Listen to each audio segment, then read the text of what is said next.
We'll pause for silence.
Om.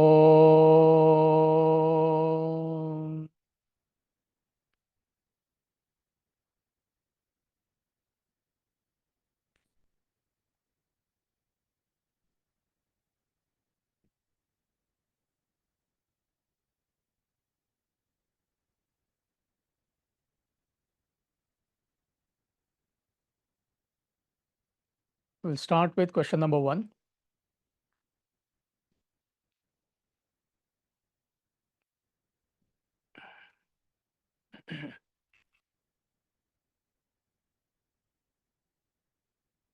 Is Deepaji there?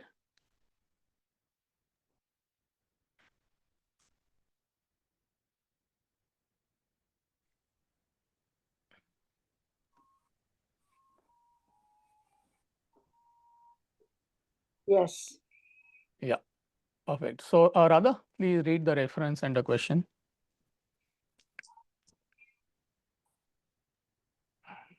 Reference Bhagavad Gita, chapter 4, verse 29. During class lecture, Amitji discussed 2 points for Yagna 11, control of breath. 1. Discipline at BMI level. 2. Using sense of proportion with sense of values. Question. Explain the difference between the sense of values and sense of proportion as applicable to this verse with practical examples. So, what's the difference between sense of proportion and sense of values? And give some practical examples so that we understand this concept. So, is that what you want to know, Deepaji? Yes, correct. Yeah, perfect. See, sense of values is higher values or your intellectual conviction. So, with thinking, by analyzing, you have come to a logical conclusion that this is what I want to do in my life. These are my goals.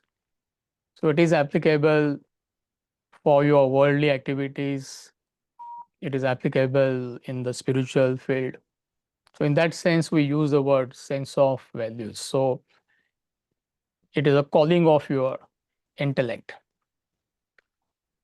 But these values, they have to be used to suit a particular context in a particular situation. So, if you don't do that, the same value could become counterproductive. So, that can happen when mind takes over. You're not able to use your sense of proportion. You cannot use that value, however great that value be, to make it fit into that particular context. So mind takes over. So to give you a simple example, let's say you have come to a conclusion that I have to do exercise every day, or I should be regular in my exercise. So that's your value, that's your sense of value. But what if you are sick? Doctor has told you that take it easy, you need bed rest or you need rest. And you say, no, I have made commitment to myself that I will be consistent in my exercise. Every day I will either go for a walk or whatever, stretch at home. But when you're not well and if you still do exercise, it will be counterproductive.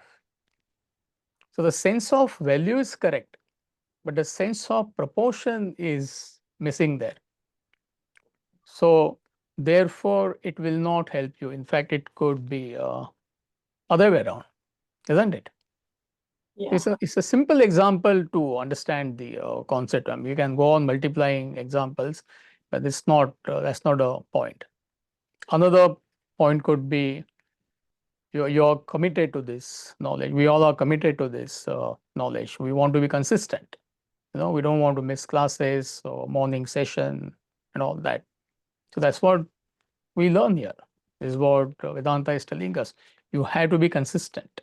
You have to be steadfast in your sadhana, in your spiritual practice. But you may have a situation in your life, let's say somebody close to you is sick, and you had to take care of that person. That person is in hospital and maybe for a week or 10 days, 2 weeks, you have to attend to that person. So you can't say, no, this is my study time, this is my class time. I'll attend a class, then I will go to the hospital. If you can do that, there is nothing wrong with that. But if your presence is required there, like let's say 24/7, your value is correct. Yes, I had to be consistent in my spiritual practice, but your sense of proportion is missing. So that happens when your mind takes over the intellect. That is the explanation. That's the theorem. So once the mind overpowers your intellect, then it ceases to be of any benefit to you, that particular value. So it is more about I who is practicing that value. You get the difference. It is not about values anymore. I who is practicing that value. Under any circumstances, I will follow it. Even if it all the hell breaks loose, I suffer, others suffer, I don't care. So sense of proportion is missing. Mind has overpowered your personality. So that's the difference between sense of values and sense of proportion. So sense of proportion is you make an exception to the value to suit the context. And it has to be backed by the intellect when you make that exception to the rule, to that value. Mhm. So sense of value is the same for that particular thing, but application is a different situation. Application depends on the context. On the context with a different situation. Yeah. Should I make an exception? Okay. So therefore, go back to that exercise example. I want to go for a walk every day. It's a value. But sense of proportion is when I'm not well, or maybe weather is not good, roads are slippery, it could be dangerous. So you make an exception to that value that, my value is that every day I will go for a walk. But I make an exception to that value based on the situation. For that, you need to use your intellect, but usually mind takes over. That's the problem with most people. It starts with the value, intellectual value, intellectual conviction. But then you get attached to the value. You become possessive about that value. So it is more about me than the actual application of that value. So that is why we say, no, use your intellect and feel the pulse and see what you ought to do or what you ought not to do. What I thought was I'm just telling you. Yeah, of course. thought that values is the fix, like truth and all that type of, like doing exercise. It's a higher values. And how much I am putting that values in my daily action is a proportion. That's what I thought in my mind. Not the situation changing and I'm changing that depending on that exception or whatever. I thought that if I'm putting the 50% of my time for that value is a proportion. That's what in my mind was. No, no, we are using these two words in a particular context. So I explained to you. What you are saying is that is different. Application of knowledge in day-to-day life, or that is totally different. So we use these two words in a specific context. There is a meaning, special meaning behind these two words. So how can you put this in a yagna? Because that is the thing with the yagna. See, yajna is nothing but day-to-day life, as simple as that. Okay. Family, when you're doing your duties at home, it is a yajna going on. Yajna meaning you function in the spirit of service and sacrifice. I mean, it's all poetry. When you work in your profession, it is yajna. Yajna meaning your goal is your company. You're working for your company, not for your personal gain. Personal gain is incidental. So wherever you are working, whether at home, whether in a workplace, you have to have values, higher values. This is what we are learning. But these higher values, you have to use your intellect. Otherwise, it will cease to be a higher value. It could be counterproductive. And so many examples we have been giving. The common example is Sister Simplice from Les Miserables. I will not say a lie. It's a great value. But she had to make an exception when Zavir, he was chasing John Walker. Zavir is an inspector. He doesn't understand forgiveness or whatever. John Walker is a great soul, you know. So for him, he's a criminal. So he hides in his own basement because he has made commitment that he will rescue that girl, and he will bring her. So he tells Zavir, give me 3 days, then I will come and I will surrender myself. Though he's a mayor of the town, he is now the richest person and all that. So he hides in the basement. And then Sister simply tells Zavir when he asks her that, is he here? But she has never spoken a lie in her life. That's her reputation. Yeah. And to which she says no. So she uses a sense of proportion there. So there is no point multiplying examples. I mean, I gave you an additional point, but as long as you understand sense of values is your intellectual conviction. Sense of proportion is intellect feels the pulse and decides how to use or how not to use if required. It's a beautiful concept. Yeah, you gave also I think so in the class that the medicine are like for some disease, the medicine is a good, but the dose of the medicine, Yeah. the proportion, something one time you have given Yeah. example. Okay, thank you. Yeah, welcome. So is group okay with this question?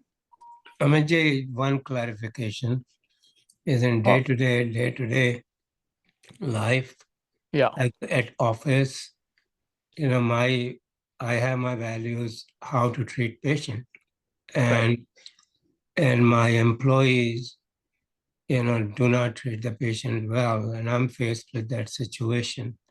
Right. How do I use sense of proportion in that situation?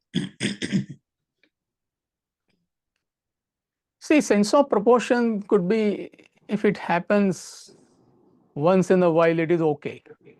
Okay. I mean, you can make an exception to that.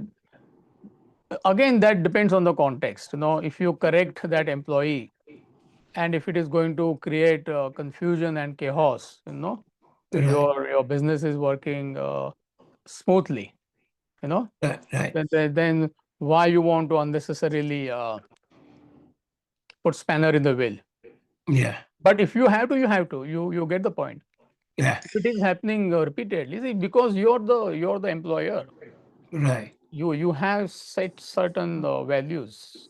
So Right. you decide, you dictate terms, Okay. right? This is how I want to manage my business based on the higher values. It goes without saying.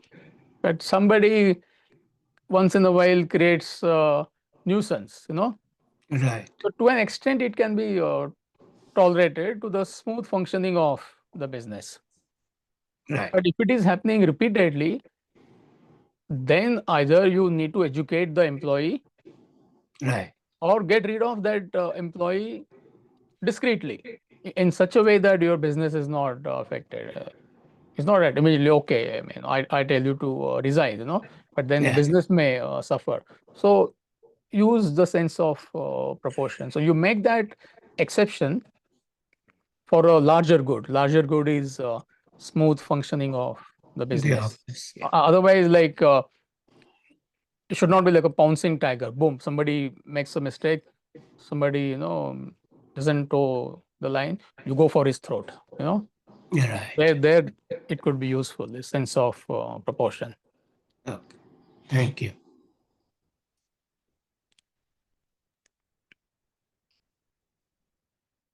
Are we okay?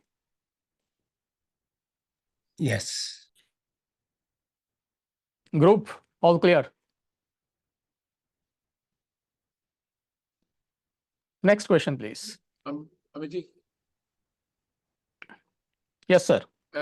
while explaining to Deepaji, Amitji, you just said that it is more about I who is practicing it under that value under any circumstances. Can you just explain that? Means why did you say it's I? Means does it depend upon I need to use at that point of context what needs to be done? Is that what it is?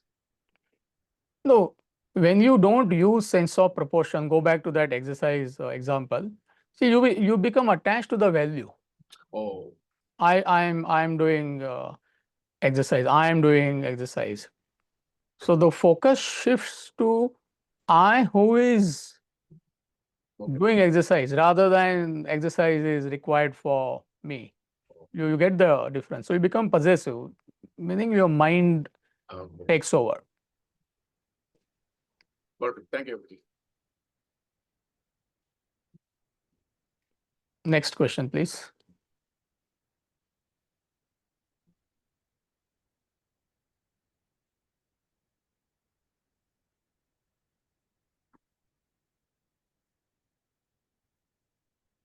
Explain receipt, reaction, and response. How you can become a better human being by fine-tuning each of them. The reference is there.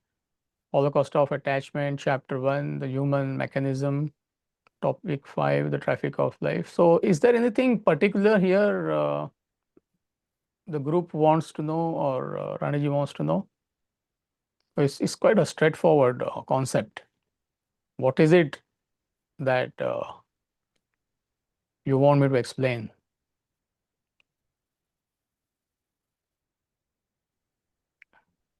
Amitji, What is not clear? I think that during the group discussion, we were wondering which part really could be fine-tuned, because sometimes you can't control the receipt. So is it the mind and intellect that needs to be really fine-tuned instead of the circumstance or the response? No, you need to work on all three. That's the whole point. When you say you don't have control on receipt, eyes, ears, nose, tongue, and skin, this is how we receive stimuli from the world. So that's the concept of satsanga. So if not all the times, but good many times, you do have control on what you receive. But I understand, I mean, you can't control it all the time. It goes without saying.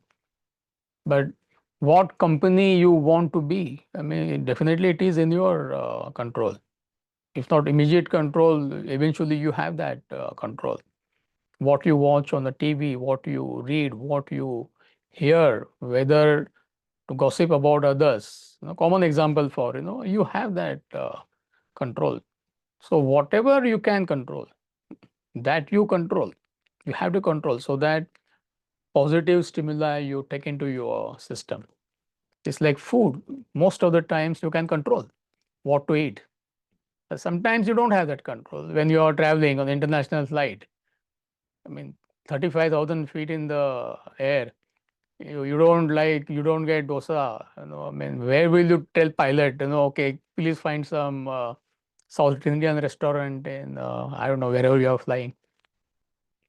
I mean, it's not possible. So exactly same thing. So most of the times it is in your control if you put efforts. Initially, it may not be that easy. So that's the whole point here. What you take into your system, receipt. If it is negative, it will have that negative reaction, and response will be also negative. Unless you're a Mahatma, then it doesn't matter. The enlightened person could be in any situation, whatever stimuli he or she can take will not make any difference to him or her. But we are not like that. We do get affected by negative stimuli. So therefore, to the best of our ability, it goes without saying. Then there is a reaction, how mind and intellect reacts. If reaction is negative, even if you hear some positive news, and you are entertaining negative emotions, negative thoughts, so I need to work on my inner personality, meaning I need this knowledge. Similarly, action, that is a response. So action could be impulsively, you may act without thinking, you may act selfishly. So any selfish action will agitate you. So that is a response level. So all three have to be fine tuned. It's not just one.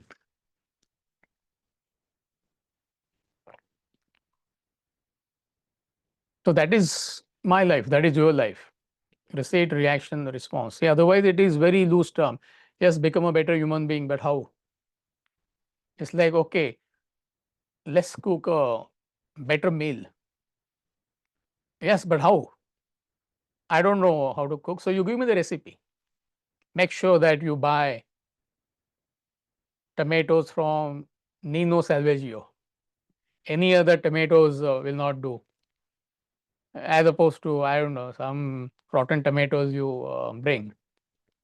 Then you need proper equipment, ingredients and all that. So then you can come out with a good meal. So that's the further explanation. So exactly how you manage your personality. Otherwise, it's a general statement. Yes, you should become a good human being. How? So therefore, they slice our life into three compartments, three parts, as it were. So, and each stage you need to fine tune that. That's the concept. And how you do that is through this knowledge. You become conscious, and then you put efforts.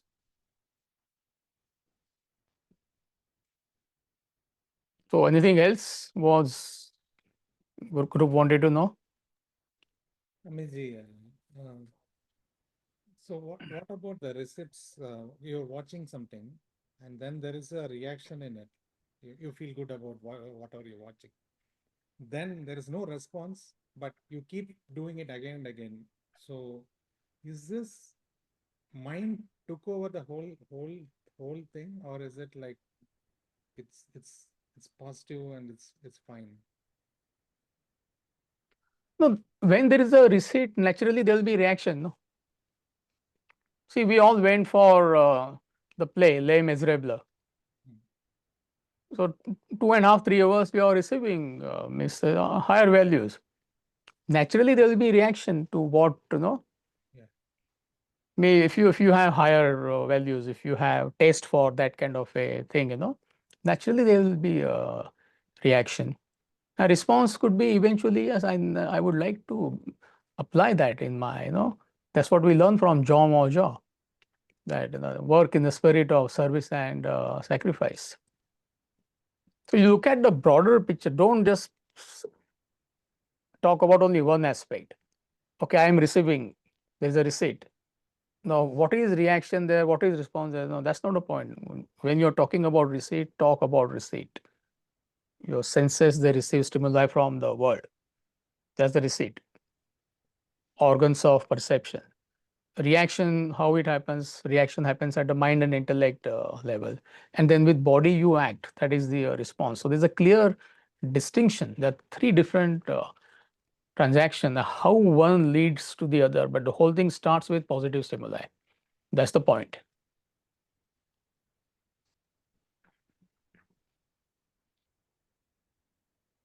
Okay.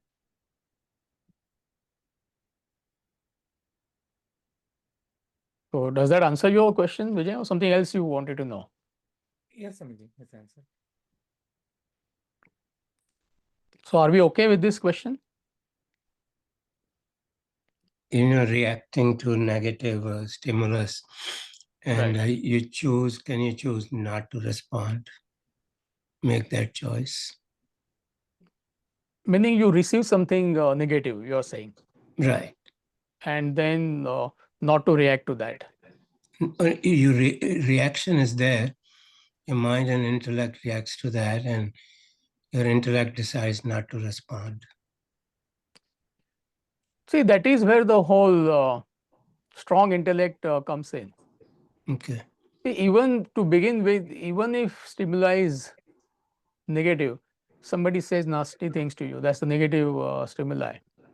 But still you could react to it positively, inward. See, meaning you understand, I mean, he is ignorant, she is ignorant.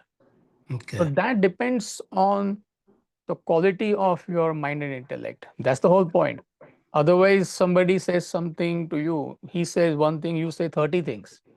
This is what Right. usually happens. So that is Right. where that correction comes in. You know? Right. And response, of course, I mean, it is within your, that person says something, you react inwardly and you give him 10 times more. Or you just choose not to react. You understand, I mean, why? I mean, that person is ignorant, you know. That could be your reaction at a mind and intellect level. Response is, you know, forgiveness. So that is where the correction comes in. So therefore, we say all three have to be fine-tuned, you know, Okay. receipt, reaction, response. Thank you. Abhijit, in certain cases, that response, when you say that, of course, intellect comes into play for the response. We want to make sure that we give a proper response, and otherwise we just keep quiet. Sometimes, yes, we have to keep quiet on certain things. Not, if I feel that personally, hey, I might think that is a sense of weakness, right? Or people might think a sense of weakness when I don't react to it, right? When I don't respond for a valid reason, right? I don't want to get into any confrontation, something like that. So how do we handle that situation, Samaji? See, I'm magnifying now. Don't take it personally. You're going for a walk with a family, right? And somebody says, you know, somebody passes some nasty remark on you and a family. That guy is 6 feet 8 inches tall, right? Huge, massive guy, built like a bull. And everybody is saying, wife, both the daughters, dad, you know, how dare you, you know, see what he is saying to all of us, how he is saying to all of us. You better not react to that. And then you come home and they say, what kind of a father you are? You can't even protect us. That guy said nasty things about you, about me, about mom, and all that. I mean, why didn't you teach him a lesson? Now, why are you concerned about their reaction? See, I'm magnifying intentionally so that you understand. So, are you worried about what others are thinking, or you are worried about your intellectual application to deal with that particular situation? You get the point? It's nothing to do with others. It's to do with you.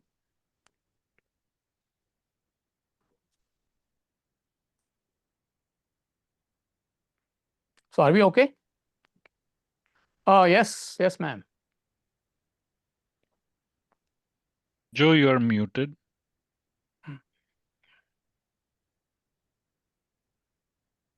No, we can't hear you. Okay. I just Yeah. question, mind is there, like you received it and reaction started. But is it not the intellect to bring the intellect in the picture, like not thinking by mind, but let's the sharp intellect work on that issue? It goes, I mean, everything is backed by the intellect. And that's the whole point. It is a mind which reacts. It's the intellect which prevents that reaction and a response. So everything boils down to intellect. Are we okay? I see some different screen. All good? Yeah, Joe, I think unmute yourself and see what is wrong with the speaker. Can't. Doc, before I showed a doc, can you type in your questions there? Say that again? Oh yeah, it's can hear you. working now for Joe. So Yeah, Joe, yeah, you we can can ask hear your you Okay, now. question. right now? Okay, so when, so we speak, reflect, respond. When you've reflected and you respond, it may or may not play out with your, whatever that goal you thought you was with the people, but it's still your response that's right there that you receive again because it's with you in your mind. So that's why it's very, right, correct me here, it's very important to have the reflection be about what your total goal is. That's devotional more than just getting it to go a certain direction, because what's responded is for yourself going to be what you receive again, whether the world looks that way to you or not. Is this correct?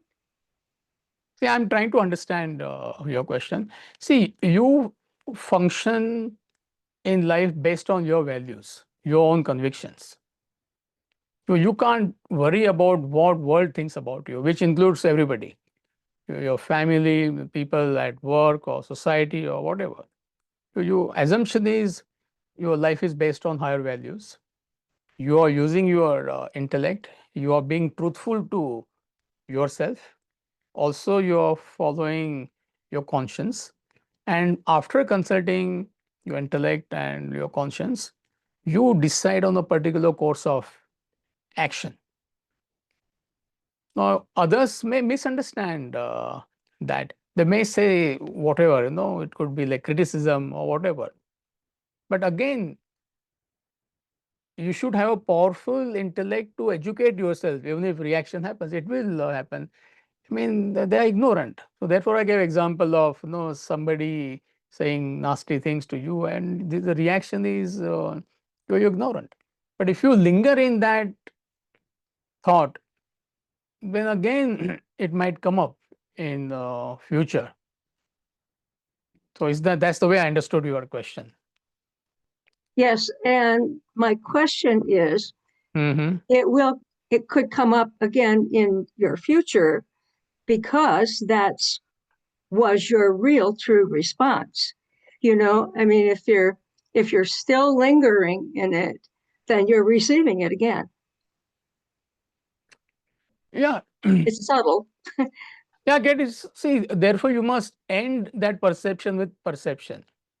Stick to that example. Somebody says something nasty to you, so you must have a powerful intellect to end that experience with that experience. But if intellect is weak, mind will take over. You will start reliving that experience, over and over again. Internally, you may not act on that. Yeah. But if the pressure builds up in future, you may act on it also. Yeah. Thank you. Good. Thank you. Welcome.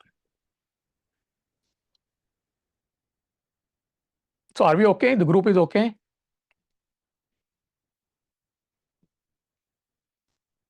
Next question, please.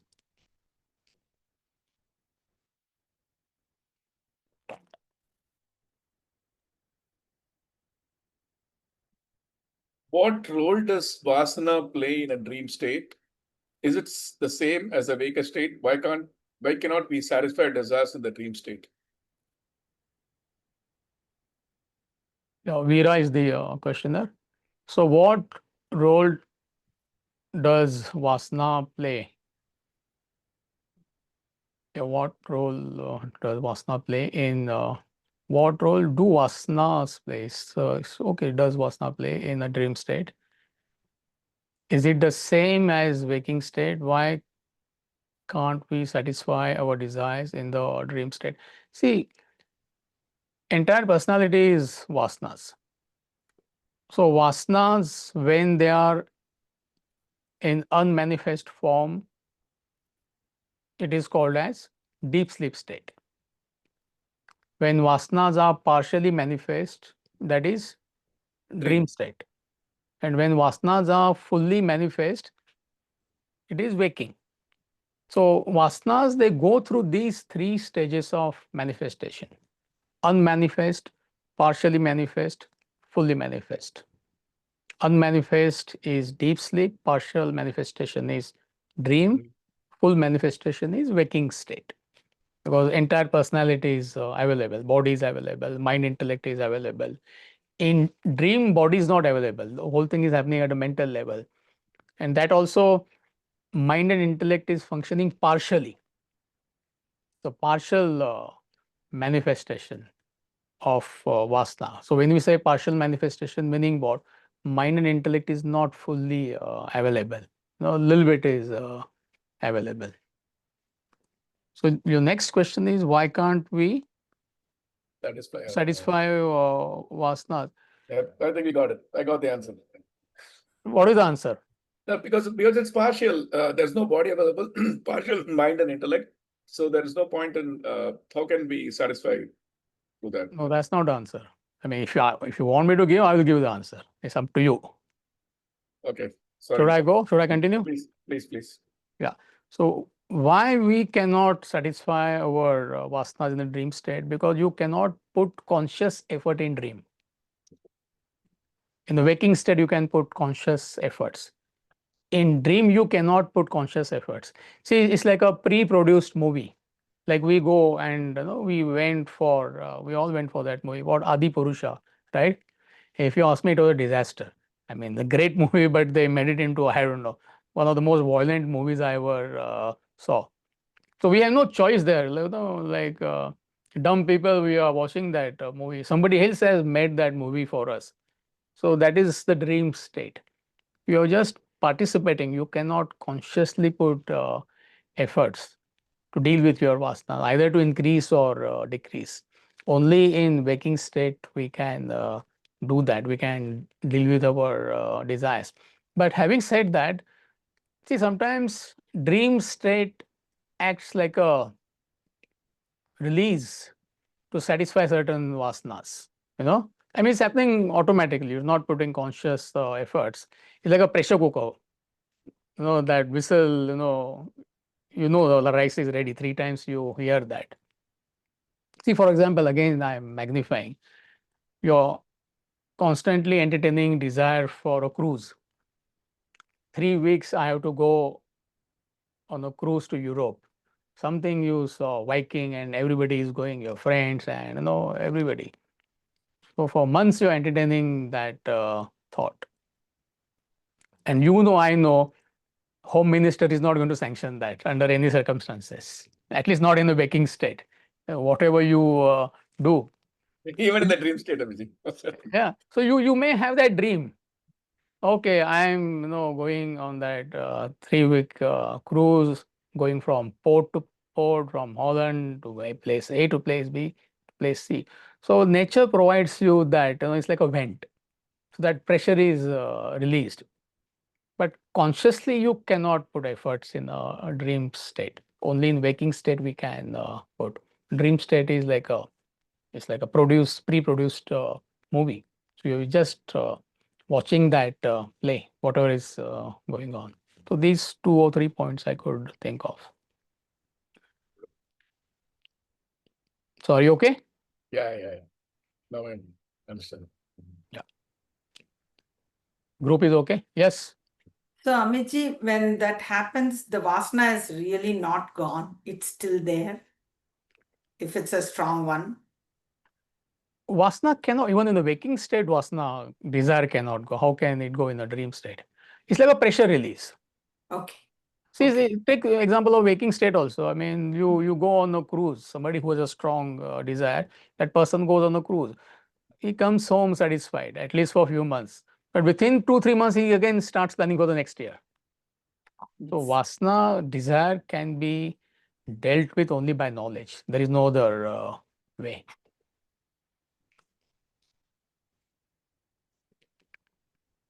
Yes, thank you, Amitji. Are we okay? Next question, please.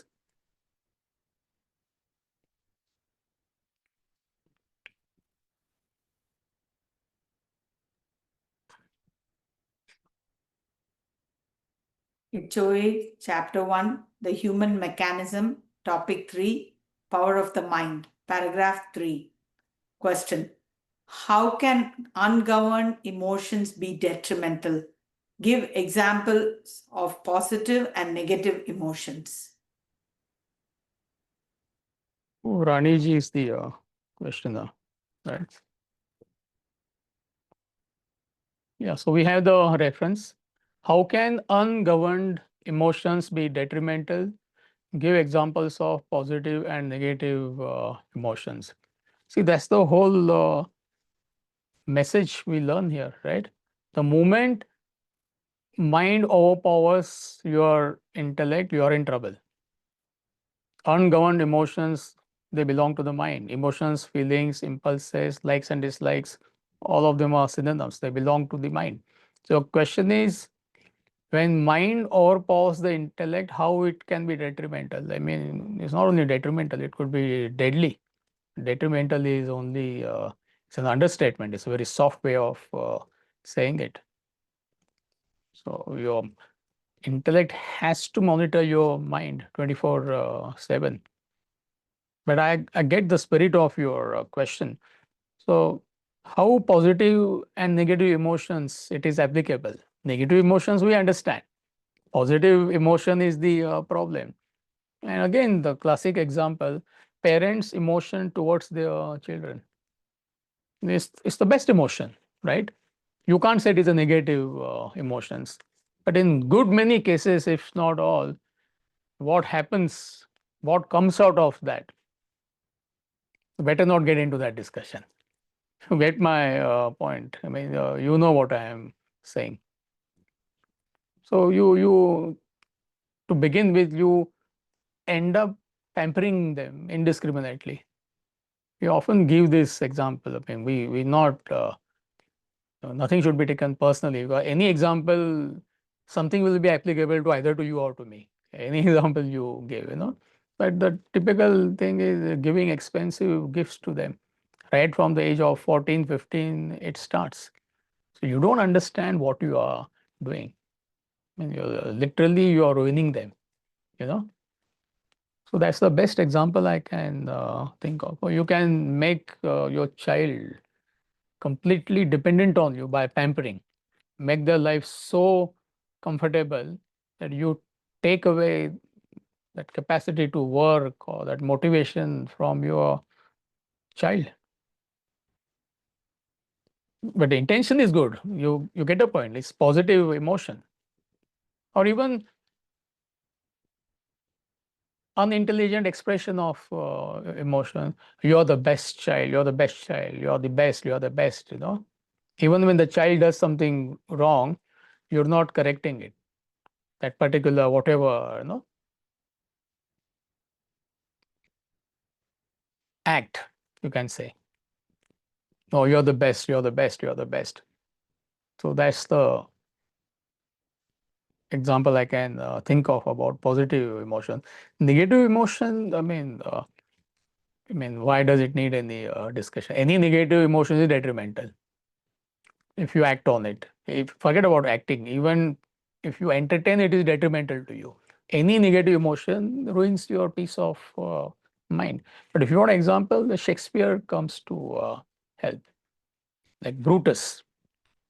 So he was a good person, but he had that thought that, why not grab power?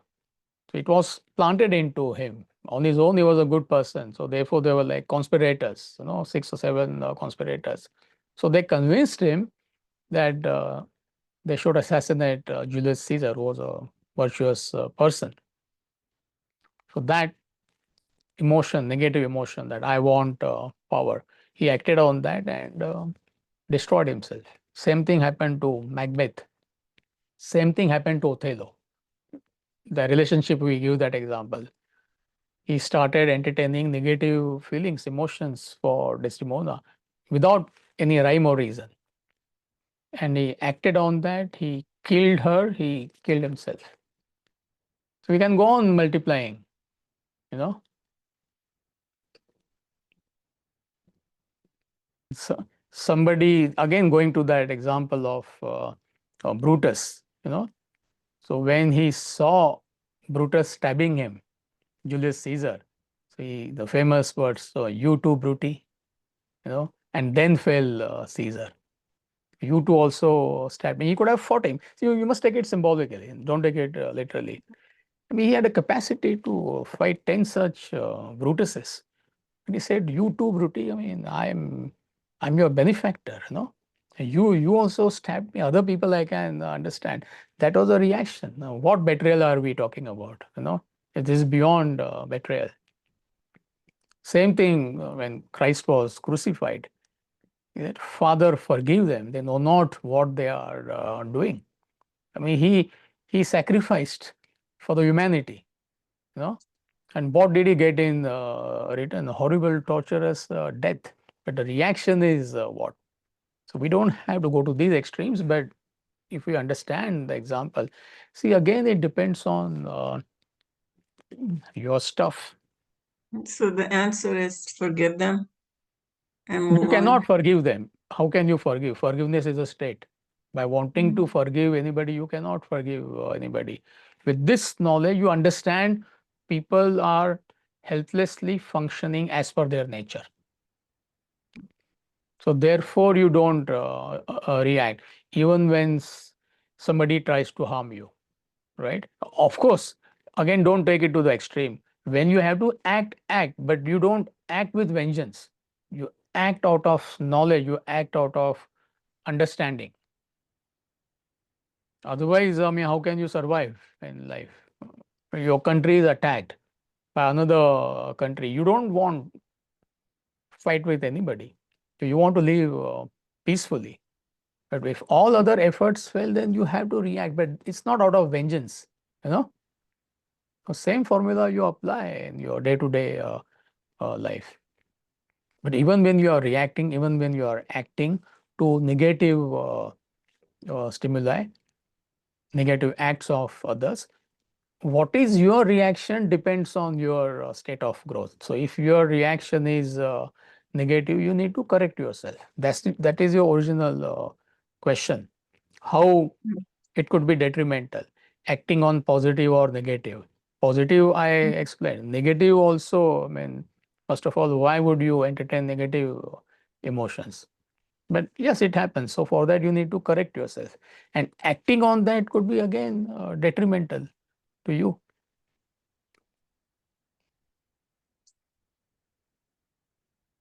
So that's the way I understood your question. Am I correct? Yes. Thank you, Amitji. If something is not clear, you can bring it up again. Think about it. It's not that everything can be answered in one attempt. You may go back. Maybe in a small group discussion, you may think more about it. That I think this point I would like to know more. Bring it up again next time. Why not? So are we okay? Next question, please.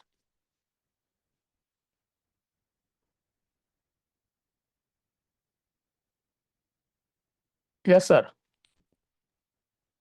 Reference Vedanta Treatise, Chapter 9, Human Composition, topics, personality layers, and gross, subtle, and causal bodies. Question related to the mind, more pervasive than body, intellect more pervasive than the mind, and vasana more pervasive than intellect. How is self more pervasive than vasana? How is self more pervasive than vasana? Self is infinite. That's the definition of self, supreme reality. Self meaning supreme reality. So supreme reality is all pervading. It is infinite. It existed at all periods of time. Vasana is not even a tiny dot. Vasana is nothing but you and me, our desires, our unmanifest desires. So what is that?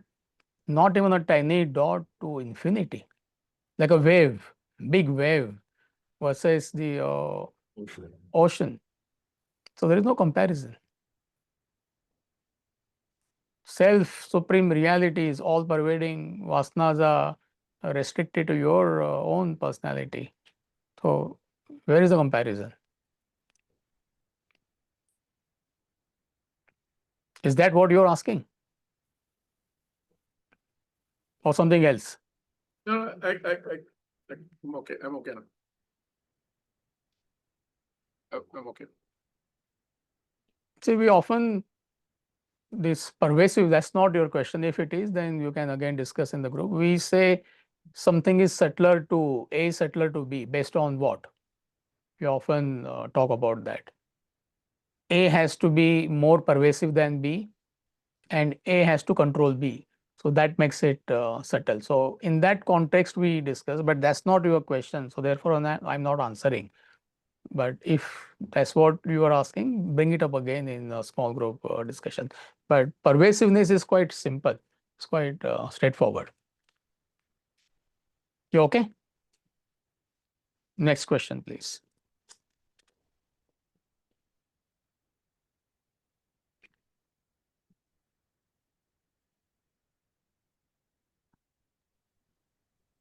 HOA Chapter 6, The Middle Path, Topic 6, Keep to the Middle Path.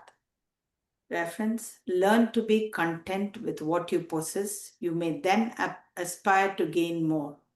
Question, if one is content with their present situation in life, that is cars, house, etc., and does not feel the need to upgrade even if they can afford it, one, is it considered stinginess or are they attached to the money they possess?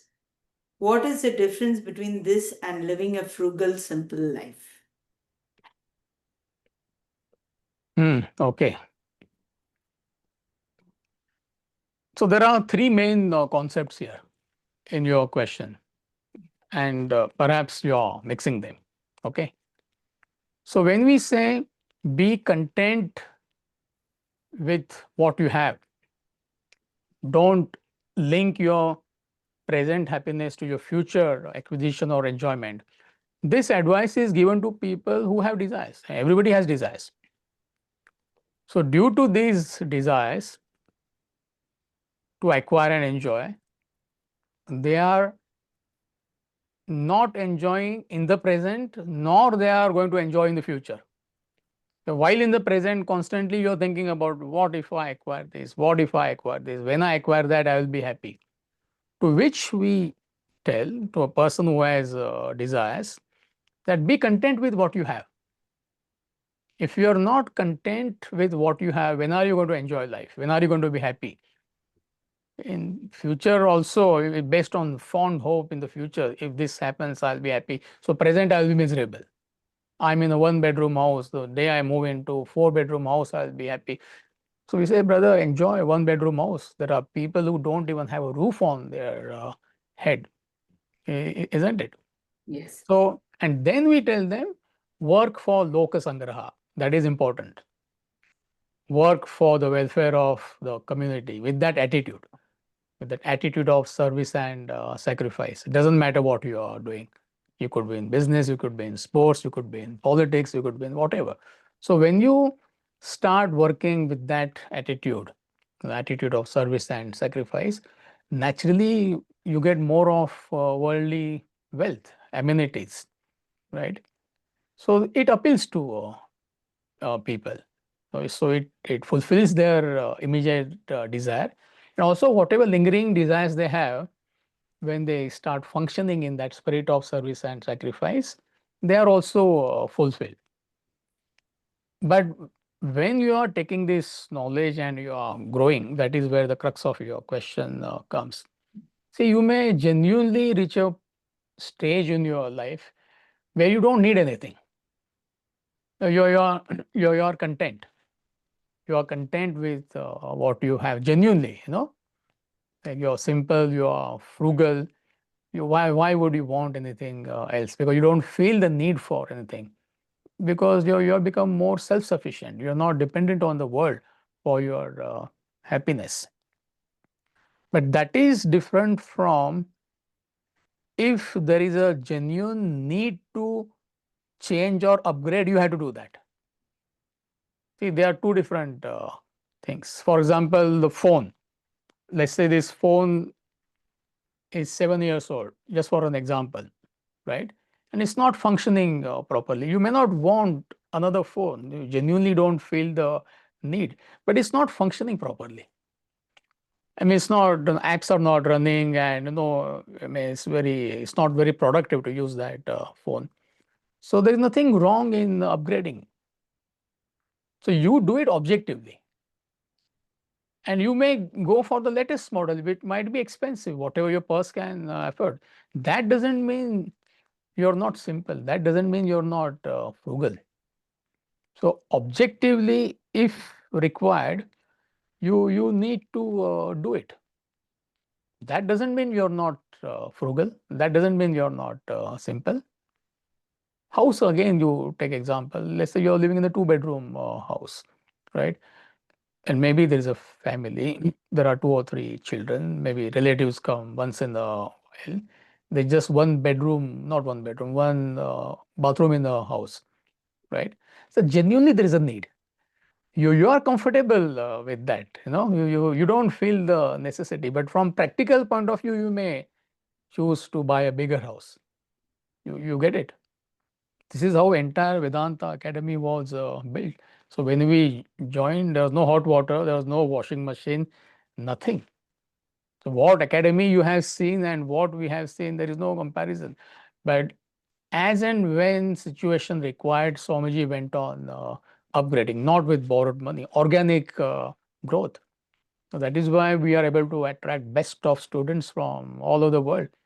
Amenities are required. You don't care, but organically it's something which has to be done. Situation demands that. You get the point. But you don't care. You have no value for what the world has to offer. That is where objectivity comes in. That doesn't mean you have to upgrade. That doesn't mean you have to change. See, again, you have to use your sense of proportion here. Yes. If you don't do that, then it's possible that you're attached to simplicity and frugality. You get the point. I who is simple, I who is frugal, then you forget about the context. You forget about the need. You forget about the practicality of the whole thing. And that should not be confused with a miser. It is totally, I mean, where is the comparison? A miser, he has black market value for money. He is obsessed with money. He is obsessed with wealth. A person who is established in the higher values, sattvic person, that's the right word to use. He has right value for wealth and its role in life. So that is not, it's a wrong comparison. But misunderstanding of this concept, you may not be able to change when required. You get the point. You have misunderstood the concept of simplicity and frugality. Simplicity, frugality is a mental attitude. It has got nothing to do with what you contact with the world. Incidentally, you will be simple. Incidentally, you will be frugal. But just because you contact the world, you acquire objects of the world, that doesn't mean you're not simple. That doesn't mean you're not frugal. So misunderstanding of this concept can create this problem, and it happens a good many times. People, they don't want to change, they don't want to upsize or upgrade even when it is required. They feel, feel that no, we're not, we are losing our simplicity, we are losing our frugality. There is no such thing. Simplicity, frugality is a mental attitude. Raj Rishis, this knowledge, the knowledge of Vedanta is given out by Raj Rishis. Kings themselves were saints, right? They lived in palaces, but what value they had? Nothing for what the world had to offer.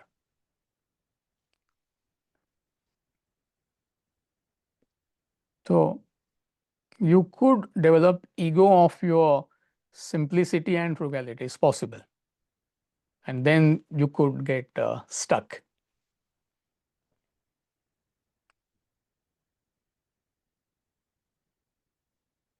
And some people may think you are simple and frugal. For example, 8-year-old phone I am using. I'm tapping here and there because everything is falling apart, and I go. There are people who might appreciate that. See how simple he is, how frugal he is. Misunderstood. It's people who are confused, they will appreciate you. No person of knowledge will appreciate. He says, what nonsense. I mean, what are you trying to prove by carrying that phone which is falling apart? That's what happens usually. It's the people who have misunderstood concept of simplicity, frugality. I mean, somebody is not willing to change. Therefore, I'm giving this ridiculous example. 5 family members, just one bedroom house. How simple they are. How simple they are. No, it's not. It's not being practical. So these are the main points.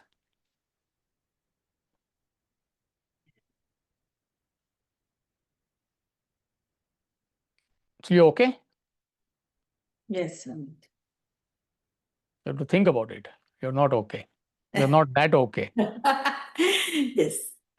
The thing is, sometimes when you don't need and it's not required, and you don't do it, but just want to make sure, like you said, you don't get attached to that simple, frugal.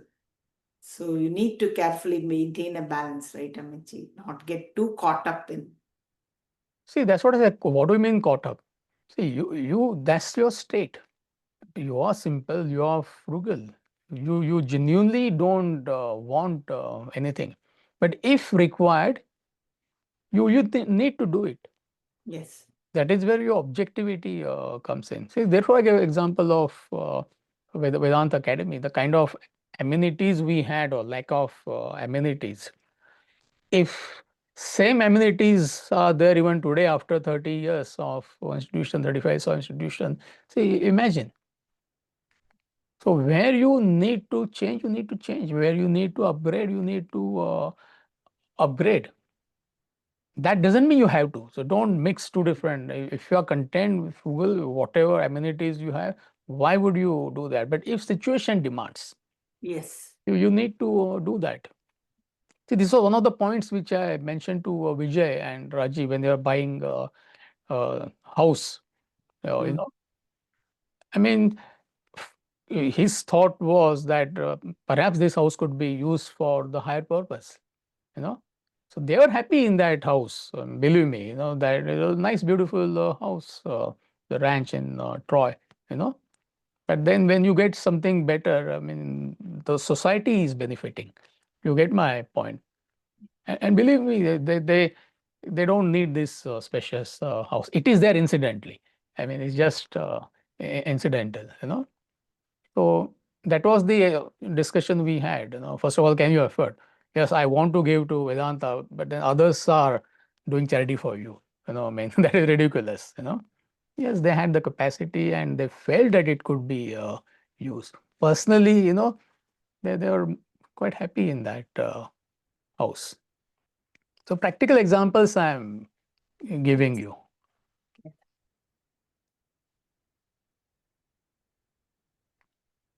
It's a good question, and that is where a lot of confusion is. People associate spiritual life with poverty. You're denying yourself, you're living in terrible circumstances. Is who is saying that? People who have misunderstood completely. So are we okay? Group is okay with this?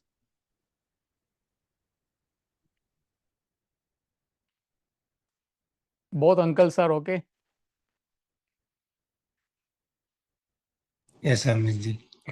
Okay. So then let's conclude for today. So I think next week we don't have any questions. And also the Bhajan team, they are having some mega practice session and I don't know what not. So I don't want to disturb that planning. So we'll continue Q&A when I come back from India. In the meantime, collect more questions. Yes, Amitji. All right. So see you soon on Saturday. Thank you. Thank you, Amitji. Thank you. Thank you. कितने बंदे सीखे? Thank you. पता ही नहीं यार